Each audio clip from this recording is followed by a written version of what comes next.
guys, welcome back to my channel. So today I'm going to show you my updated everyday makeup routine. A lot of the stuff is the same. I just kind of switched up the products and I did change some stuff in my makeup routine since the last couple months that I have not done one of these types of videos. I know I said I was going to be taking a break from YouTube, but this video was really requested and I thought I would just upload this video, leave it here for you guys. So I don't do this literally every single day, but on an everyday basis, if I'm not going anywhere special and if I feel like looking put together that day, this is what I'll do. I typically don't wear false lashes. I always just curl mine and apply some mascara.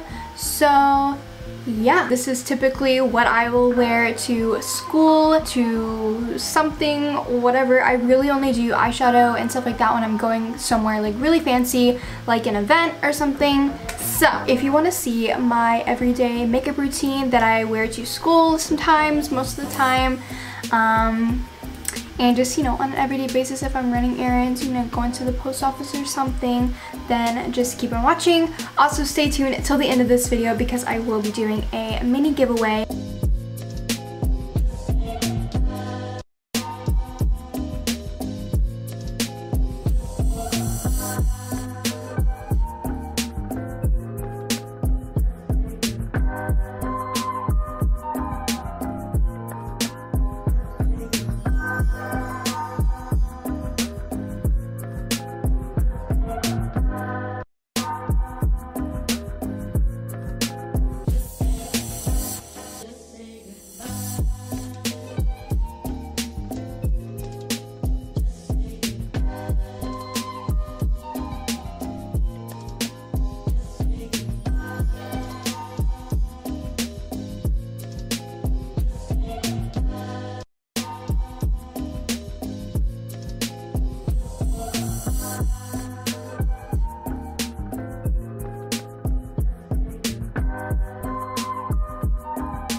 that was all for this video. Like I said, I wear this on days when I do wear makeup. It's not every single day because my skin would probably get really stressed out from that. But on an everyday basis, when I do decide to wear makeup, this is what I'll wear. So yeah, this is my personal preference. I know some of you guys may wear more or you guys may wear less. This is just me, so you don't need to leave any hate comments saying I put too much makeup on my face, because, you know, makeup is, you know, everybody's personal preference. This is just mine. I feel great about myself and you guys should feel great about yourselves, and that's all that should matter. Don't forget to follow my social medias. They're right here, and let's just go ahead and hop right into this little giveaway that I'm going to be doing, because you guys know I do them a lot. So this one is the Sugar palette from Face Candy. This is from shophush.com. Their website's really popular for having really good dupes for high-end palettes. I believe this is a dupe for the Too Faced Sweet Peach palette. And so this is what the packaging looks like. It's super cute. And then this is what the palette looks like. So I've heard really good things about this palette. I have not tried it myself, but all of the stuff from shophush.com seems to have really good reviews. If you want to win this, the instructions will be in the pinned comment down below. I'll be picking in 2 days from when this video goes up, and I do check to make sure that you're following all the rules. I love you all so much, and I will see you guys in my next video.